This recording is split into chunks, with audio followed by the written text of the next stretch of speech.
everybody, welcome back to another episode of Dadcast. I am JP. That is Nick. How are you?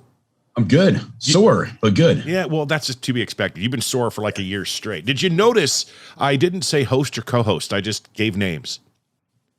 Yeah. I'm going to try and do that from now on because I'm starting to feel a little self-conscious when I say that. I don't want to. That's neither here nor there. With us today is an amazing guest. He's a guitarist extraordinaire, played with the likes of Jewell. He's been in Wallflowers. I mean, we're going to talk about all the other things he's done as well in that career. Welcome to Dadcast, Mr. Stuart Mathis. How are you, sir? Thanks for joining, man. Thank you very much. I've never done this before, so I'm really excited to be with you guys. You've never done a podcast? No, not really. Oh, man, it's fun stuff. We're just hanging out in front of a camera and talking about life and our adventure as being a dad. I've talked about a lot of stuff, but that's about it. All right. Well, hopefully a lot of that practice will come into play here. So the first question for you, Stuart, it's a rite of passage. Are you a dad? Yes, I am. How many kids you got? I've got 2 daughters and some grandkids. So I've got a whole slew of beautiful people and that I love so much. So that's amazing. See, Nick is the closest one of us two who I think would be reaching grandpa status. And we very I'm surprised I haven't yet, honestly. And we, not for a lack of trying, we just haven't had too many guests up to this point who have achieved that level of awesome. So I am glad that you, Stuart. Actually, is it Mark Farnar the only one so far? Yeah, Mark Farnar. Yeah, I love Mark Farnar. Yeah. Mark was amazing. That was a great episode. Yeah. It's a very animated fellow, man. We loved having him on. I'd love to go back and just hear more stories about the crazy stuff he did with the artist that he was on tour with. The chocolate on the helicopter. That was fantastic. Oh, yeah. Joplin. Yeah. That's some history right there. So being a grandpa, how old are your children now? I have a 16-year-old and I have a 33-year-old. Okay. So I can relate, and so can Nick with you in that regards. I have a stepdaughter. She is going to be 17 in December, and Nick is living through it. Are you having a difficult time with that? Because it's not been exactly the perfect straight lane road highway trip when it comes to raising a teenage daughter.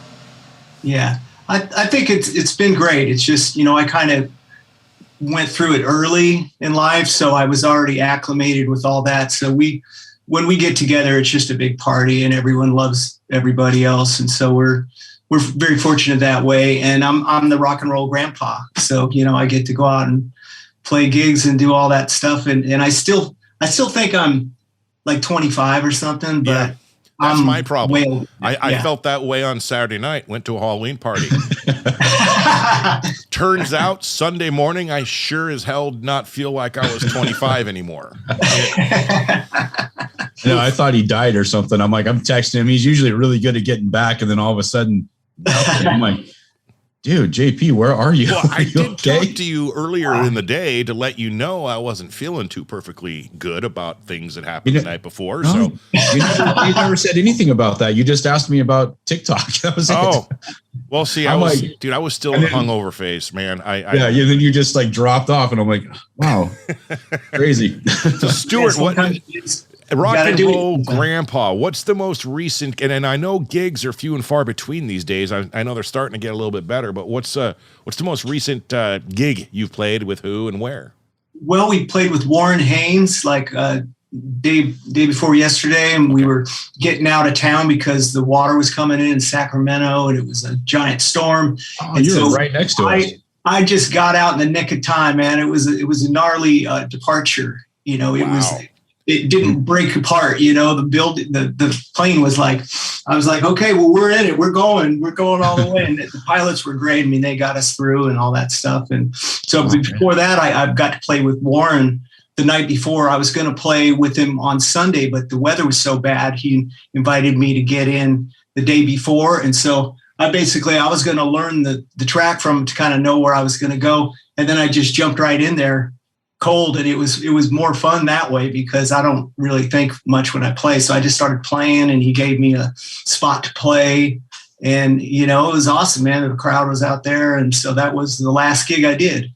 Awesome. Was yesterday, day before yesterday. Okay. Now, Nice. I'm a very visual type of guy. I think, Stuart, you may be the first guest we've ever had do a podcast from inside a closet. I mean, can you see my other garb at the side? Can you see my Jackson 5 right here? Can you see any? Nope. I can see your microphone. There we go. Okay. Yes. And this is my wall of fame right here. I'm here with Jewell. I don't know if you can see her in the corner, but you know, I went out with her for quite a while. Yeah, I think that's actually where we met.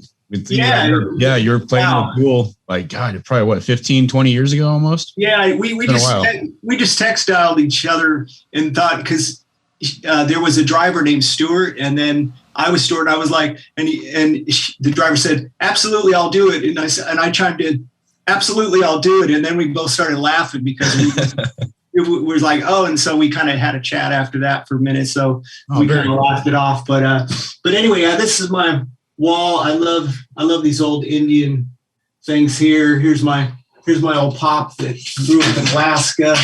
He's a bush pilot. Nice. And he's gone now, but I always think of him when I play on stage. You know, he's kind of one of my spirit guides when I play. And I like to do that with some of my friends are not here now anymore because they give me a lot of power, just because when I think about them, I go, I'm going to play for my buddy T-Bone tonight, or I'm going to play for my dad or my daughter or whatever, everything. So anyway, I'm getting deep already, but I mean, that's okay. You know, music is, music is about feeling things. And I love to get to express that, I agree. If it doesn't ignite fire from the soul, then what are you doing it for, right? Right. I like that. Yes. Yeah. And I am in a closet, and it's kind of hot in here, but with you guys with me, I'm feeling really good. I'm going to manifest some of what is happening to me right now onto you. Now, as far as what it looks like, this is not a multi-million-dollar studio I'm in. I'm actually in my garage with the garage door open, and it's friggin' freezing in Southern Oregon right now, and I didn't put on a hoodie. So I'm going to give you some of that, and hopefully it'll cool you down a little bit, because JP's getting a little chilly. You're getting a little chilly in here. And if I have to get up and leave, Nick, to go put something on, you understand why, because normally I'm wearing a hoodie. So you got an older girl. Actually, you know what? How old are your grandkids?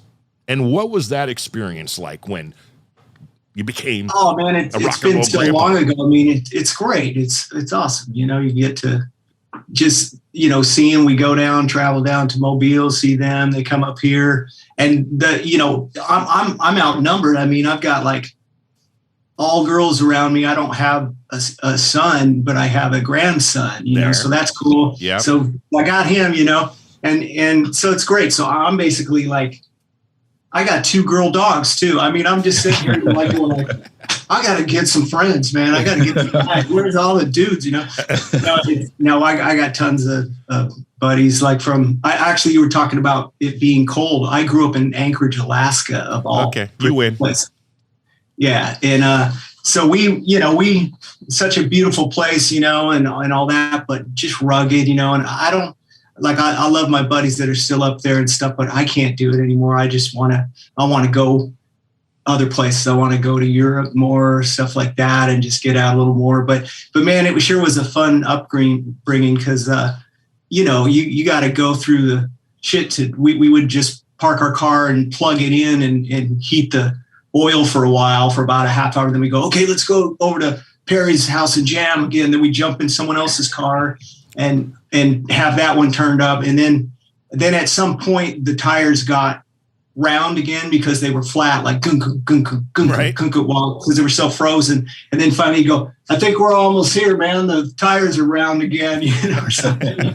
So it was funny stuff. But I was the voice of reasoning because my friends were pretty gnarly. Like they would get in trouble and stuff. I go, man, I would be the cautious one, like, hey, man, if we do that, this could happen. And they were like, oh, yeah, you're right. Okay. But they were always trying to do, mischievous things. And I was kind of the one, I'm kind of the one of reasoning. So I don't want to mess up, I was both growing up. I was the one who did the mischievous things, and then afterwards was like, oh, maybe we shouldn't have, or, so it took both. So your oldest daughter, I'm curious, man, when she was 14, 15, 16, those adolescent years getting close to adulthood, did she ever take advantage of the fact that Stuart Mathis, her dad, was a rock and roll legend and try to use that to her advantage with her friends? Well, it's the way it happened. It coincided with going on some of those TV shows, and it kind of helped me a little bit because at that point, I was trying to find my daughter because I had lost. Okay. I got my girlfriend pregnant, and so I said I'm going down to California, and then I was trying to find her again because the phone number was gone, and it took me a lot of time to find her finally with my wife that I still, we've been married for a long time, and she helped me. We were trying to find my daughter for private investigators and stuff. They go, sorry, that's not the people, because it was back in the day, and right. It was hard. And then my little sister texted me, this girl just sent me this thing and said, like, I'm looking for my father, Stuart Mathis. And if and I was like, I never told my parents because my parents would have been just, so sad trying to find them, so I didn't put it on them. And so we finally, when we connected, I said, please call me, I'm him. And then a half hour later, she picked up the phone and I talked to my daughter for the first time. And it was really, I was so thankful, because I couldn't sleep after that. I couldn't go to sleep. I was so happy. Yeah. And when I talked to her, she was kind of exactly like me. When I saw her in person, she was shaking her leg just like I do. And I was just like, oh my gosh, this is like so cool. And so she was doing a me on me, like she was going, yeah, so what do you want me just to like give you a card at Christmas or that? And I said, no, man, I want to give me whatever you could give me. I want it. I want to really get to know you and all this. So it was really cool.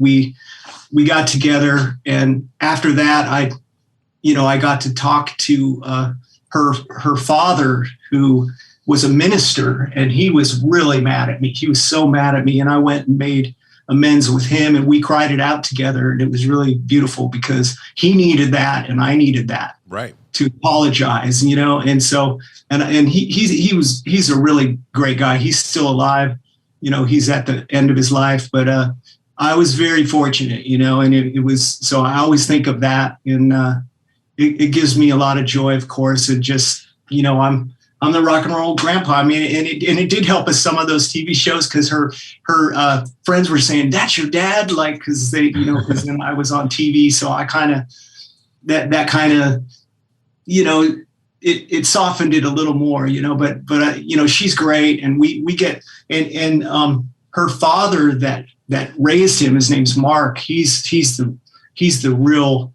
savior right there because he was really nice to me. And when I hadn't seen all the pictures of my daughter when she was really little, mm-hmm. And so it was so nice to see that. And Mark just gave me the space to let me soak in, with my girlfriend and now, mother of everybody, it was right. Just like so great. I got to see all those pictures. And so now we're just one big family. We're all together. Sometimes I'll like in Nashville, I went down with Mark. So it was Lexi, my daughter, and Mark's daughter, and myself. We were introduced like Tom Peterson. He was down at this club, and hey man, Tom, how's it going? And then he goes, oh, this is my father. Oh, this is my other father. And they're like, what are you talking about? Okay, whatever. I don't know what you guys are talking about, but so it's kind of funny. We had two dads down there with my daughter Lexi, so it was really fun. Okay. So same. I'm sorry, Nick. Go ahead.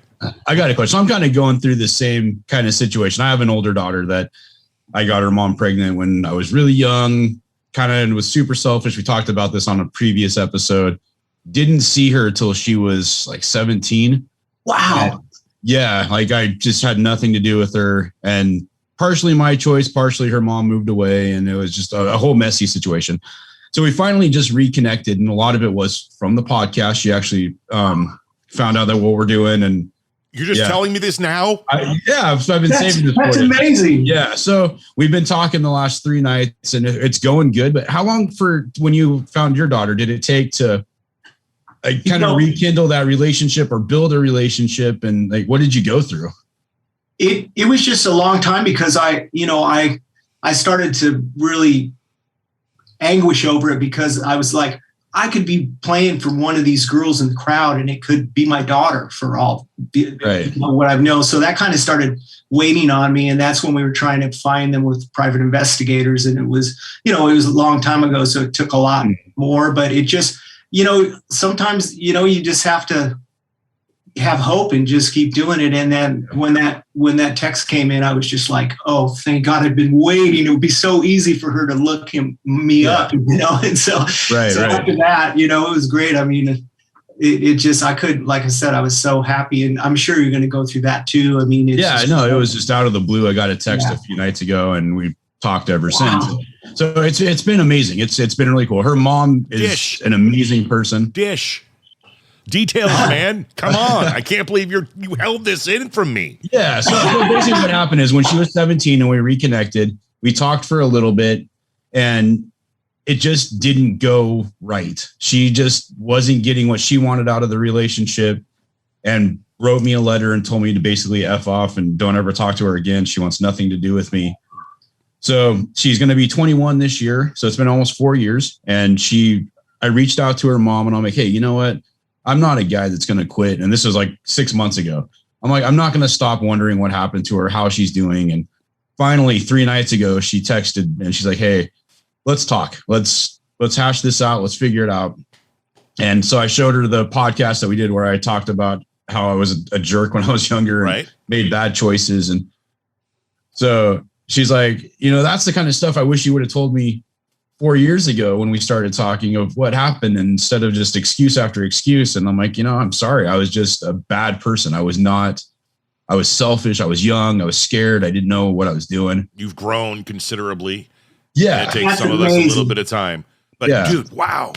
Yeah. So, that's great. I'm so happy for you because it's a big thing. It's a burden off of your self, and you just got to keep going forward, man. And do the right thing, man. It's just just like your situation. She has a dad that raised her, that amazing guy. Like the dude did such a good job with her. Her mom's an amazing person. And where do they live? Like what's in Texas? In Texas, near Mobile, Texas. Around Mobile. Oh, okay. Yeah. I got the answer from both of you. That was awesome. So the crazy thing is, I'm actually flying out to Texas next month in December to do a festival. I have an artist management thing on the side that I do. Cool. One of my bands is playing a huge festival. So I'm like, hey, why don't you bring your boyfriend out and we'll introduce you to Sleeping with Sirens and all these huge emo bands. Yeah. Am I going to that? Was that worked out? Yes, you need to go to that. I thought it was. I wasn't sure. We'll talk about that's neither here nor there. That is not the agenda of business of the Stuart Mathis episode. This is Stuart Mathis. Stuart. Yeah, no, I just wanted to show you. I'm so glad I didn't know that.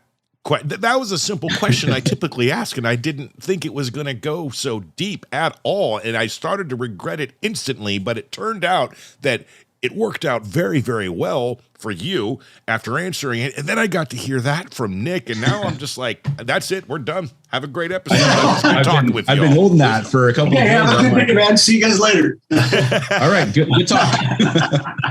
Amazing. Oh, man. Okay. So I'm going to jump in. So after Jewell, you did some solo stuff. That was incredible. Are you still doing any solo stuff?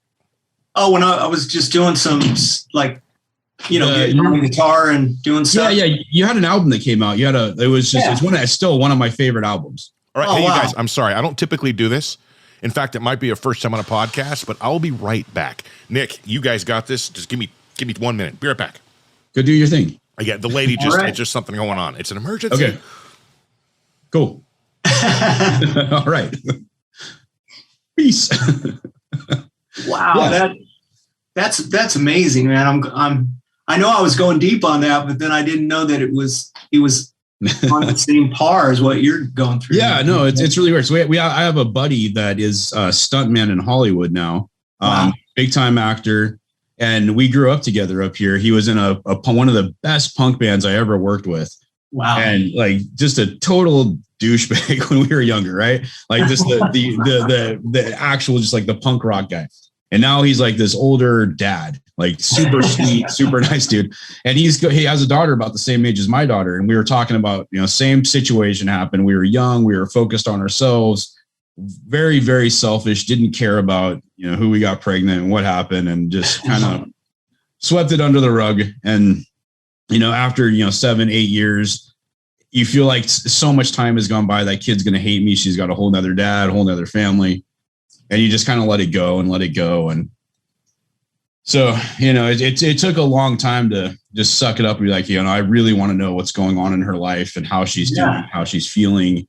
Yeah. I wanted to know me. I wanted to know her brothers and sisters and all that kind of stuff. So, I mean, that happens so much because it's just, that's what life is. It always happens. And mm-hmm. when I tell, sometimes I couldn't even tell the story because it was so like heart, close to my heart that I couldn't even say it without, cracking up or whatever, saying it. But then after I got over that, it was like, you just realize that, like someone say, yeah, I got a couple, brothers that never knew their mother or this or that, or someone that was adopted, and these different things that happen, and it's just like, things happen. I mean, that's just what life is. And so, hopefully you land on your feet, or you have someone to be in your corner, to help you. Yeah. So, yeah, it's definitely weird, getting older too. Like, you hit 35, you're like, all right, there's other priorities. There's other things that are more important than the party, how much money can I make? How many records can I help this person sell? Like, whatever. So, so much more. Yeah, you're right. Go ahead. I'm good. Go no, like to me, it's just all about the music. It's just like spreading music into the world. Like that's the key thing that I just think about, because that heals everything, because everybody has a song and everyone wants a song or writes a song or whatever, but that just keeps us going. I mean, music is the only thing that you can really see through everything, March 2020 hit and put a big fat halt onto the healing world that is music. How did Stuart Mathis navigate that? I did. You just have to you have to be a soldier, a disciple of love. And when you play and you got to get out of your brain and you got to get into your heart and you play. That's how you play. I don't even think about what I'm going to do, but I've had really great mentors like Lucinda Williams that will let us play on stage. Like we're not going to play the same notes just over and over again, and that's cool. People can do whatever they want, but it's nice when you can just be free. And she's been great for us to just play. Like she'll stop singing and just sit back and let us jam for 5 minutes or some shit and come back in the song, stuff like that. It's fun because people know that you're doing it in the moment. It's happening right in front of your eyes, instead of going, they did that same solo. I mean, it's all good. Everyone's got their own thing, but I like that where you just jump off a cliff and you go, wow, I hope I can make that corner. Look like you're about to say something, Nick. You got. Okay, yeah. So I'm just moving. My back is in so much pain right now, so I'm like trying to get comfortable. I'm going to be a little more clear. So COVID hit back last year, and the music industry basically shut down. All touring, all concerts, all bands, etc. Heck, we couldn't even go to the movies. It was crazy. That's kind of what I meant by that. Is what did you do during that time to fill that need, that gap for performing live? I've got a giant 4T drive with just all this shit on it. So I was just going into my closet like I am right now because and I would just had headphones on and I was just making content and just recording every day and sending files, for other artists that wanted me to put guitars on them. And so do that stuff too. And just $100, just getting people need tracks or drums or whatever. And so I was just doing that. So I mean, I got a couple giant terabyte drives, like with all this shit. And I just, the hardest thing is trying to name them like every day, because you're doing like a couple songs a day, just the ideas and stuff. Right. And then you got to go, what's that one again? You don't even know what it is. And then you finally start to craft it and you go, this is actually a really great song. And so you got to, I was just digging in, doing that. I mean, that's all I could do. I mean, I don't want to sit around and just. Can you imagine that box set in like 10 years? JP, I'm telling you, you've got to check out his solo album. It's probably it's hands down one of the best albums I've ever heard. Oh, like the songwriting, the musicianship, the singing. It's fantastic. Which leads to the generic question I'm sure you've gotten 100,000 times in your career, but I got to ask. Who are your influences, guitar influences growing up? Oh, well, Jeff Beck for sure. Blow by Blow. I played that record I was in Alaska, I was about probably 16 years old. I started getting like, I want to do jazz, and I was thinking about that, doing that. And then I just went back to like Jeff Beck, Blow by Blow. That was just my training ground, right. I mean, all those bands anyway, they're so great. And Jeff Beck, I think is, one of the best guitar players in the world, or the best guitar player in the world, Absolutely. All right. There you go. That's 60s, 70s. I mean, he owns all that shit, Who was, what was the most memorable early on stage experience for you where you it said to yourself, this is absolutely it. This is what I'm going to do. There's no doubt about it. Where that was it. There's no, this is what you're going to do and the path you're going to take the rest of your life. Is there a singular moment? Yeah, I think so. It was, I had a teacher in L&J Music in Anchorage, Alaska. So I went in, I bought an amplifier on, a paper route. So I had this loud ass fucking thing to play through. And then I got my guitar instructor said, hey, you're going to have to go to this gig on the weekend because I have another gig. So you're going to have to fill in and do the whole night. And I was like, okay. And so they drove me over to their van. They were a lot older than I was. They took me over to the rec center, and this drummer there was like from the military, and he was up in Alaska, and he was a great drummer. He was playing like Tower Power shit, like real good drummer. So I filled in and did that. And they kind of told me what the song was like, right? Every song, and kind of, I did it. And so then when I got paid $50, I thought like, I just got $50 to do a gig. And now, and I just thought like, that's the best thing ever. That's what inspired me. Like, wow, I could get paid for this stuff. Right.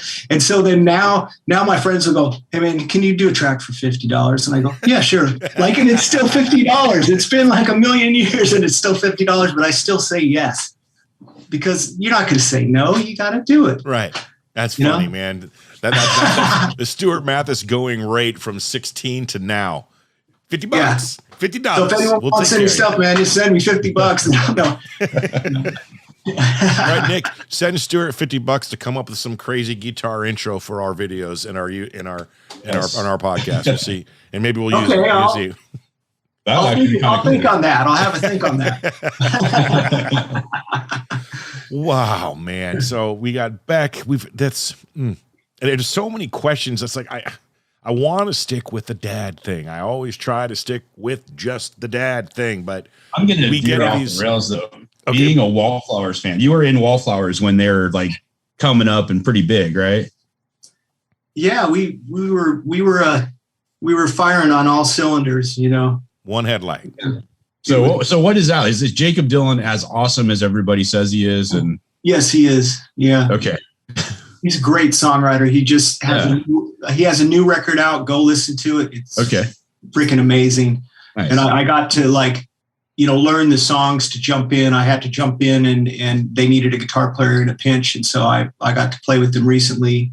Oh, cool. And, so it was really cool. We got to chat with each other and we did some big, outside things, So very cool. Yeah. So it was really cool. So it was nice to see him again. Nick, this is the catch up, This is the point of time in the conversation where you say, "Hey, can I get his phone number?"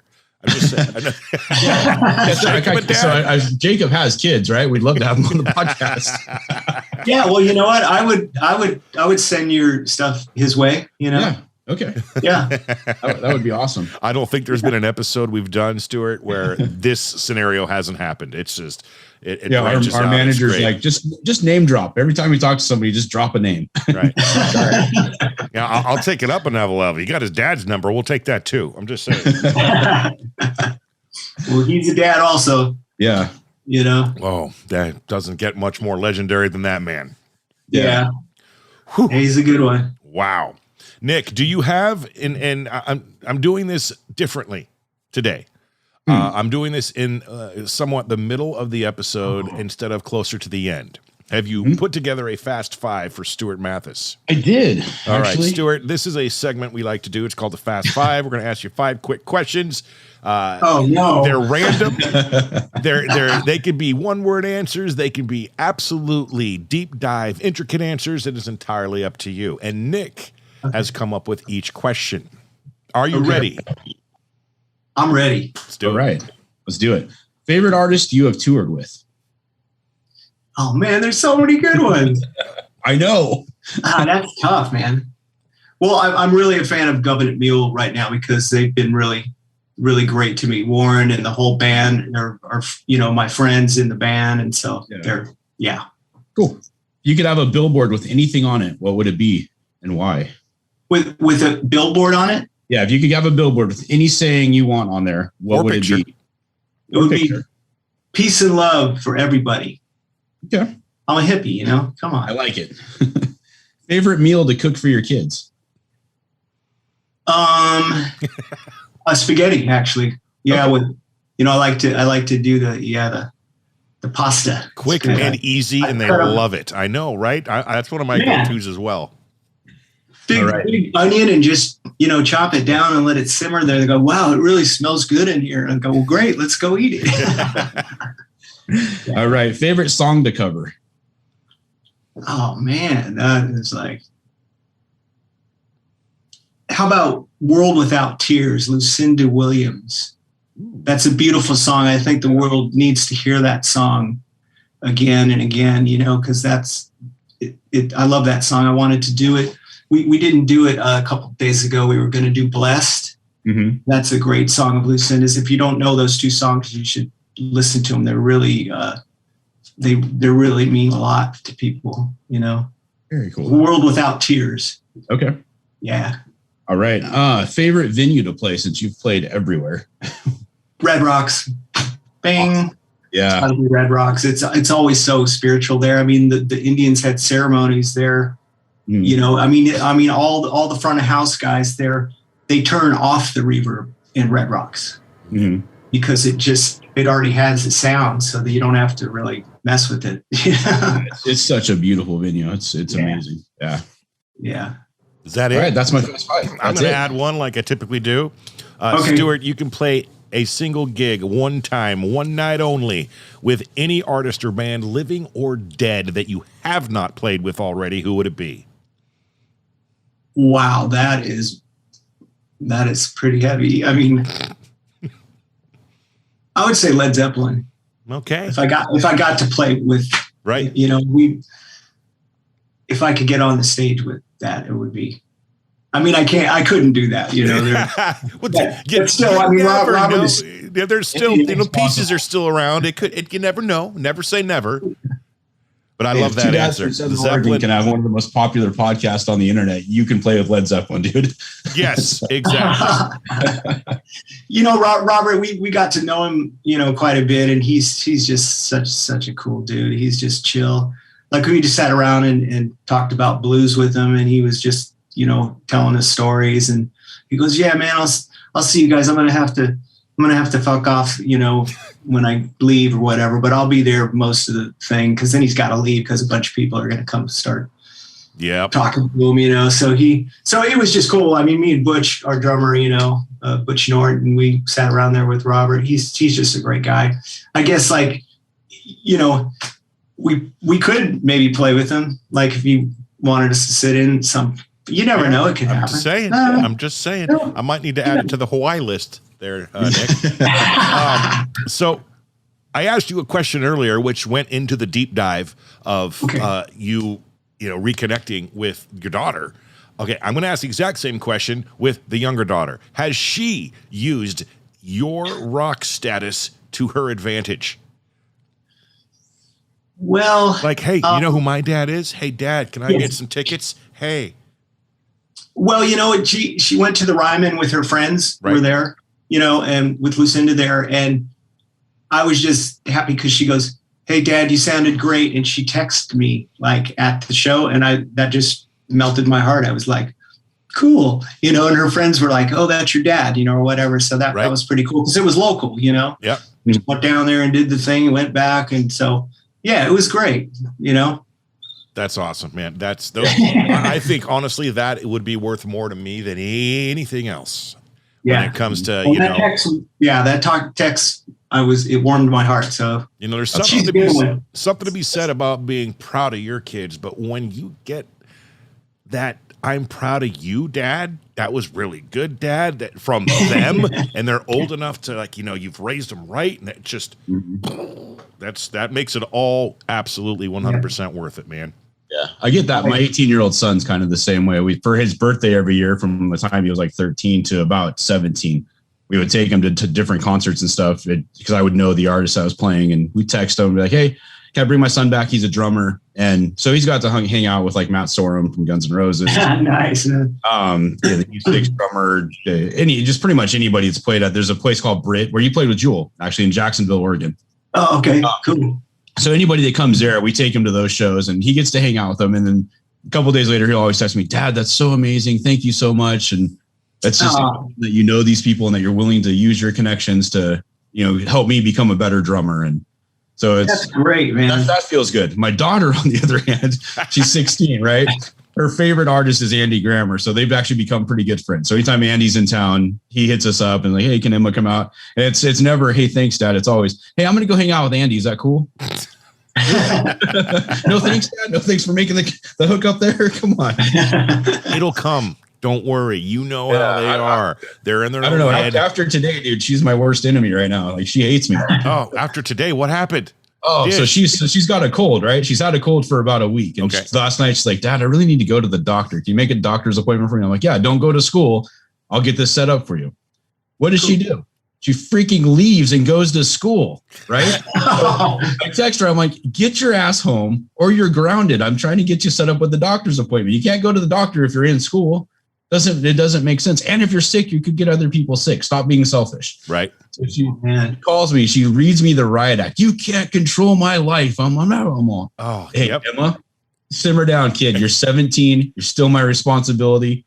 When you're 18 and you live on your own and you pay your own bills, and then you can call and yell at me." Isn't it crazy, this whole full circle thing and how it works? It's just, it wasn't that long ago. This is God punishing me for being an ass to my parents, I think. Yeah. That leads me to family. I got five siblings, and that's a stubborn family, man. I mean, it can be okay, but it can get gnarly. 5 kids. Now, does your youngest does she live with you, or are you all together? Yes. Okay. Yep, youngest. And what has been? I mean, I like to ask this question too of all my guests, and don't worry, there's a second part to it. What has been the most difficult thing, if you could even put a single, difficult thing, as being a father to your daughter? Anything, what's been the roughest time for being a dad to your youngest that you can recall? That's a tough one, because she's usually like schooling me. She's telling me, "Dad, why are you going to do this? You should do that." And I go, "Oh yeah, you're right." So she's pretty smart. Like, she's kind of an old soul. I think my little one, Levi is her name. Levi. And so she's pretty, like, she'll school me, So, I mean, I'm thankful. I'm glad that she's can do that, anyway. Yeah, I think that might be the answer to the other question as well. What's been the best part of being a dad to her, to the young one? She schools you, and she's smart, right? Yeah, you know what? I just love it because she has her Wurlitzer. I've got this Wurlitzer that she has in her bedroom, right? And we had this house, you know, it's a big house. We got rid of it and kind of got our affairs in line, you know, with our money and everything. So we got rid of that, and it's like she's got the Wurlitzer in there, and I'm just so glad that she's playing stuff, and she's had a couple teachers, and she sings. And so I just listen to her. I just kind of spy on her a little bit and just see what she's doing, you know, but I never get in her space or anything. And so now she's just like, "Hi, Dad, I love you. Have a good day at school," and all that. So I just love that because, you know, she's kind of, now she's gentle to do that. I mean, when, you know, with her mother and her, that's a different thing. They're like doing their thing, and it's just funny because they're debating each other back and forth. You know, they're good debaters too. Yeah. So I'm just watching them like, "Oh, what's going on, man?" They're just going back and forth. You know. So anyway, I love it. You know, I just got back like yesterday, so it's nice to be home now. I'm in my closet now. So how often are you? I mean, if it's a normal year and there's no such thing as a pandemic and COVID, how often are you away touring, doing gigs out of the year? Well, I just got back from 3 weeks, and it was great. You know, everyone got back, everyone's good. And, you know, it'll be like that, maybe we would do a month or something, but after a month, you got to go home. I mean, right. You can't. We stayed out for 2 months, and it turned evil. It was evil. It was just like people were breaking down and, you know, fighting and just stuff. It's just too much, you know. Yeah. You got to. So I think a month is about the longest you should do, you know, and that's pretty long still. But and then how long are you at home? I'll be home now for a while. I got some in-town stuff, and I've got a local band here that I'm kind of getting together, you know. So we'll go do some rehearsal, and I'm looking for a house right now. There's this house on the market that I'm really excited to go see it tomorrow, because I might buy this structure where I can get my own place to put my console, my 1974 PM1000 knockoff from the Japanese. That it's a Neve console basically that the Japanese knocked off, and they're so fat sounding. And so I could get my console back in a building again, and have my Indian Cricket studio. That's the name of my studio in Nashville. And I want to start doing that again, and just getting people over to play and just make music, you know. And so I'm really excited. So I hope tomorrow, wish me luck tomorrow, that I can get all the luck in the entire world. In fact, we are rooting for you. You know why? Because this is where JP plants a seed. And once said studio is rocking and rolling for a couple years, maybe Nick and I fly out and we do part 2 with Stuart Mathis inside that badass studio. I'm just saying. I hope it happens, man. That would be beautiful. Here I go again, inviting myself, Nick. Please do. I have a feeling I'm going to be in Nashville. We're going to be in Nashville before 2 years, though, dude. So we'll have to come by and say hi anyway. Absolutely. We'll have it up and running then. It'll be ready for you when you get there. Yeah, man. Cool. That is good. That's exciting, man. I mean, I know how it comes with, you know, toys and getting new things, but for you, that's a pretty big deal. So yeah, man, I hope it works out for you. I hope come tomorrow. Hell, I hope you can sign on the dotted line tomorrow. I'm going to go for it. Yeah. We'll find out tomorrow. I'll get back with you guys, but man, thanks for taking the time to chat with me. I really appreciate it, man. Absolutely. He is Stuart Mathis, guitar extraordinaire. Before I cut this thing off and say goodbye to you, do you have any social media websites anywhere so anyone watching or listening to this can go and get more information on you, where they can listen to your music, et cetera, et cetera? You know, I've just been putting stuff online. Like I'm trying to finish some tracks right now because we've been kind of, my buddy, my drummer, has been really busy because his house got messed up it basically crumbled to the ground almost, and he had to redo his whole thing. So when I'm back again, I'll be ready to roll. And so we'll start getting there. Into it. All right. Yeah. In the meantime, I'm sure you can Google up or put on the YouTube Stuart. Yeah, you know what? And find lots of good stuff. I'm terrible at online stuff, so I got to start doing it. My sister's trying to help me, you know, and so she's good at it. Like she's learning real fast. You know, she's way smarter than I am. So I mean, So I think she's been helping me out. So I'm going to start concentrating on that because, you got to do it. You got to get yourself out there, You do. And it's so easy these days. It really is. Once you learn how to do it, all of a sudden some guy in Australia knows about that video made about your kid in the car. It's crazy. It's good stuff. He is Stuart Mathis. Check out his music. Stuart, thank you so much for taking time out of your day to appear on Dadcast on behalf of that guy, Nick. Actually, you're over there. And okay, whatever. Yeah, Stuart's down there. Nick is over there. And I am JP. You all have been amazing. Thank you once again. We will check you out next episode. Have a great rest of your day, wherever you may be and however you may be listening. Thank you. Thank you so much. Yeah, thanks, all right, guys. Have a great day.